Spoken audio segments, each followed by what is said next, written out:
So, hello everyone. We are inside the official student media body of IIT Bombay. Today, we are honored to have Deepa Malik, who has donned several amazing caps for India. She is India's first women Paralympic medalist, a former president of the Paralympic Committee, a biker, a swimmer, and a Padma Shri awardee. Thank you, ma'am, for joining us here Thank you. today. So, since you've been donning so many caps, we actually want to know that what has kept that spark in you? What inspires you to take on so many different roles in so many different parts of your life? I think the common purpose of creating equal opportunities, um, creating awareness about abilities beyond disabilities, changing perceptions and mindsets, not only for the people at large, but also those who have a disability. Because we normally undermine ourselves. We don't explore our inner potentials and capabilities. We don't, because we are so struck by the stereotype that we don't spend enough time uh, developing skills and learning.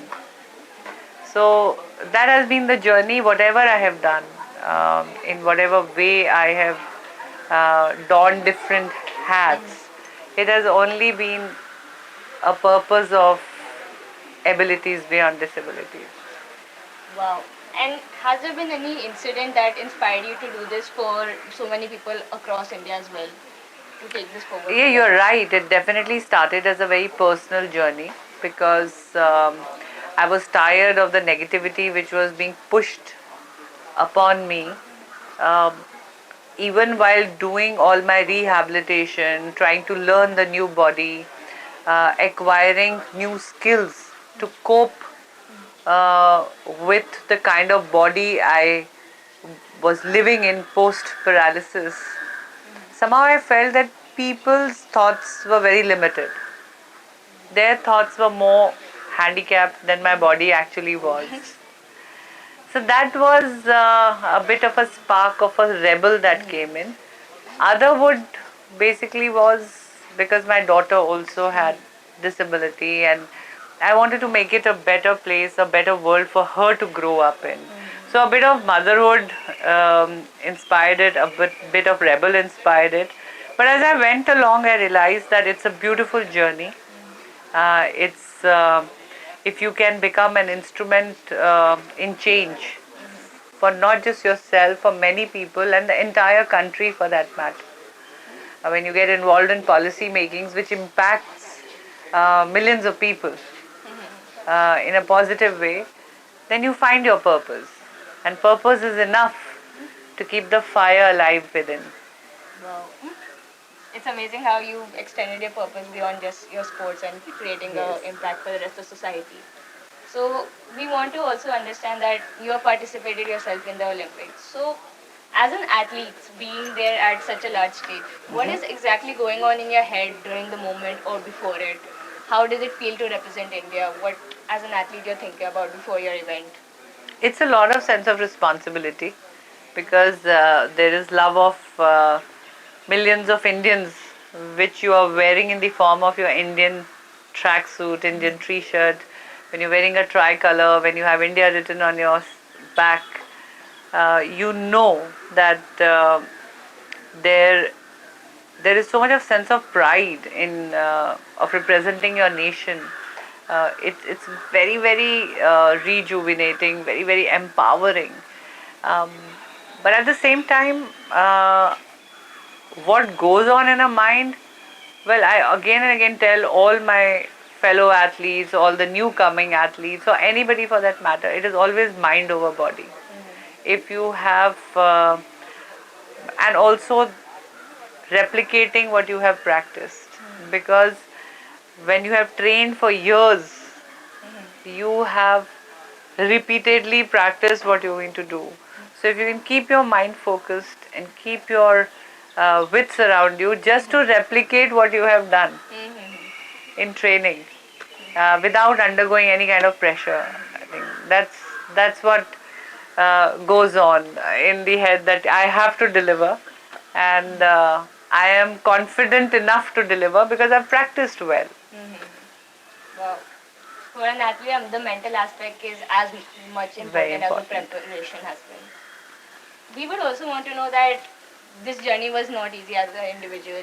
You have had a strong support system in the form of your family and your coaches. So, how has their support helped you navigate such a long sporting career? It wasn't so easy in the beginning. Even when it came to family, I had to do a lot of convincing. I really thank my daughters who believed in me, and especially Devika, who moved in with me to Delhi when I wanted to train. When it comes to coaches, I had to shuffle many coaches because coaches in the initial stage were also not used to training a lady who was 40-year-old for a sport, because there is always a mind block of age. And not very many women in wheelchair with chest pillow paralysis were playing in those days. So there was lack of awareness about the kind of disability I had. So it was a journey of revelations, learning, experimenting, um, trying, and slowly, steadily, when the policies improved and sports science became a part of it, elite athletes were given the support of Target Olympic Podium Scheme, is when we actually were able to maneuver our journey ahead. Initially was very struggleful, very lonely, but the whole principle is of showing up every day and not giving up. So that has been there, and I always say that any success cannot be made single handedly. It is always the result of a teamwork. So I am very thankful to the team, whether it was team of friends, it was different coaches at different times, my motorsports guides, those who showed me the light, even people from the corporate who came forward to be the pioneers in funding a para athlete. So there are many things, government policies, the federation who also sustained itself with so much of challenges, because parasports wasn't a very popular sport until um, Mr. Modi actually spoke of it, and then it caught attention, and when the medals started coming in. So the Federation also deserves a pat on the back for surviving through all the ups and downs. Because without a Paralympic committee, we do not get the right opportunity to go and participate internationally. So it's been a mix of a lot of things. I think 2016 was breaking the glass ceiling in all sorts of forms. I would say that 2010 was, Okay. because that was my first big medal in the Asian Para Games, which became the first woman athletics Asian Para Games medal, followed by the first man or woman World Championship medal in the New Zealand in 2011. But it's only in 2016. Obviously, that was the biggest medal. Yes. But humble beginnings and the roots are also important. Yes, I think the revolution started from Yeah. then. So you have been part as an athlete, and you've also been on the administrative side as well in the Paralympics committee. So what changes have you seen in the support that para athletes have been receiving, and how has this helped them grow and Okay. basically nurture more talent for India? Let me start with statistics. You are a person of statistics. Yes. So, 1972, uh, we won the first Paralympic medal with Murli Khan Petkar ji.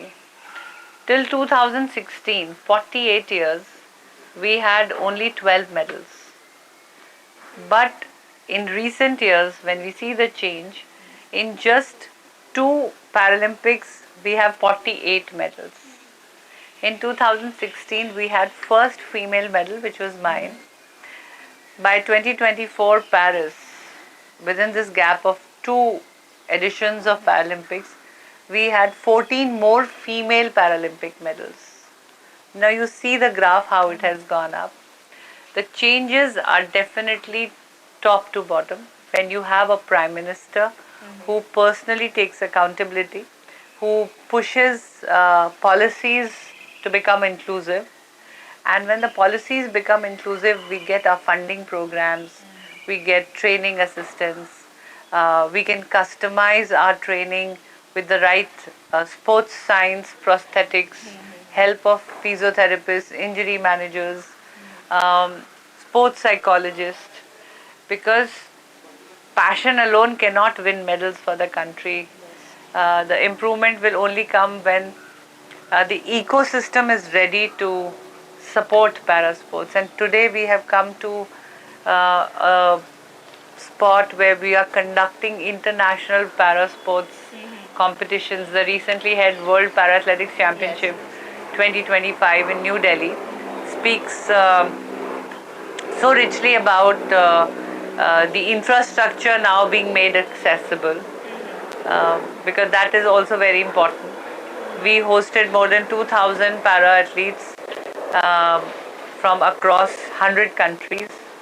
So, yes, it has been a beautiful journey, but off late in past 8 years, and I'm so proud that I've not only won a medal, but I've also been part of the administration, even currently serving as a South Asian representative. So, yes, there is a lot of change from not having a place to even pass urine at the stadiums, sitting for hours to get permissions, to get visas to go abroad, begging for sponsorships, to now proudly going and representing India with the best world class prosthetics, world class infrastructure, world class nutrition, diet, and science and psychology. There has been quite a lot of Yes. change that has happened, but is there India is a vast country. It is work in progress.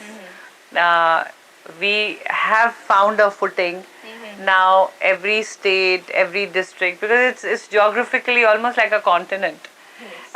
So yes, but it's taken a good speed and has been catapulted in the right direction.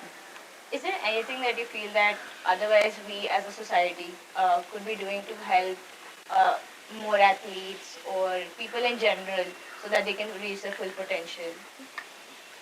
My first appeal is at least come and watch us. The only, this was, there was a Blue Mondo track.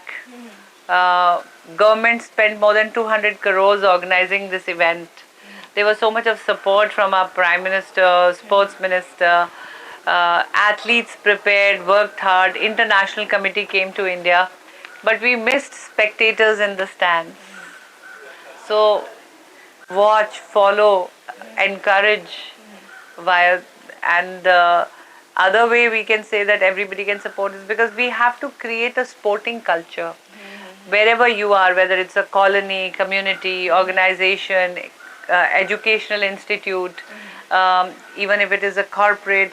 Create inclusion, create inclusive infrastructure, inclusive policies, and an ecosystem where persons with disabilities can come out and play, because the medals and the achievements of any sport or any nation depends on the playing population and not the population. Wow.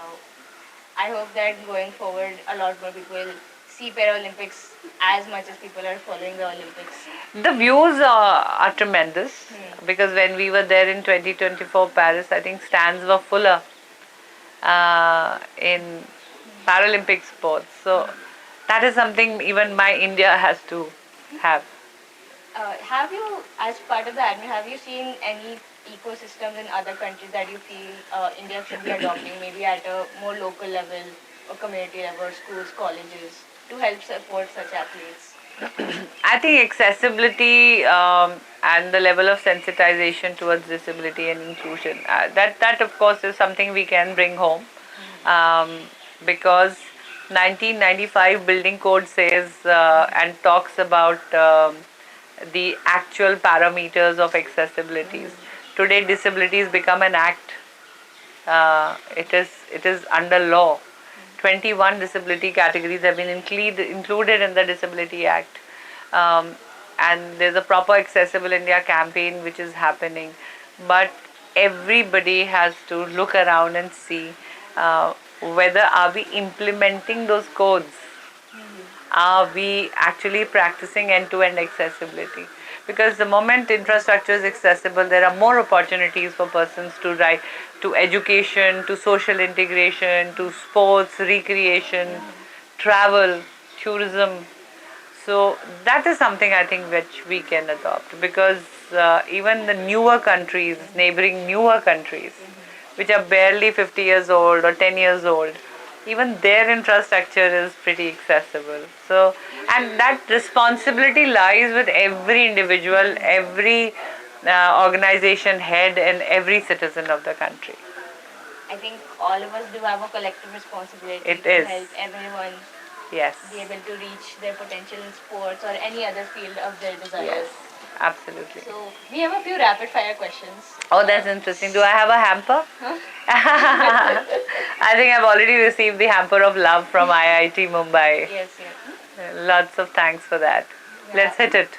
Okay, so when you are not working or mentoring, what is something that brings you the most joy? Driving. I love driving. Riding, driving. What has been your favorite path to drive upon? I've done Leh Ladakh, the highest motorable roads. Okay. Uh, from your book, Bring It On, what is one moment that you reflected upon the most while writing the book? My childhood. Uh, do you and your daughter currently compete for the number of medals that both of you have won, or is there any sort of healthy competition going at home? No, there's a very healthy competition. It's never been any kind of rivalry. In any case, we play in our own disability categories. So we don't cross each other's path. When you look back at your journey, what is one thing that you would want to relive? Any moment in your life that you would like to relive again? I think I've always worked hard and best to make the best of every moment that I've lived. I think that is something we can all I take, think, that life is yes. to be celebrated every day. Every day. It's not just in those peak Yes. moments. Also, what is one piece of advice that you have received that has helped you the most, and maybe you'd like to give us to the students over here as well?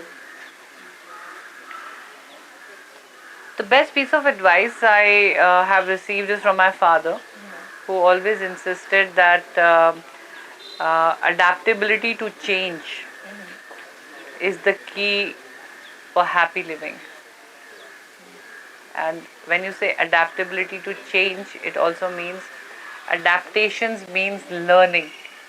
Because unless you learn about a new situation and you learn new skills, you stagnate. I think that has stayed with me, and that has helped me adapt to my disability, adapt to situations, adapt to any disruption that has ever happened. And adaptability also means finding solutions. It's a long answer for a rapid fire, but you asked for it. Yes, I think we all will take away something from this interview. Thank you so much, Deepa. Thank you. God bless you. Thank you.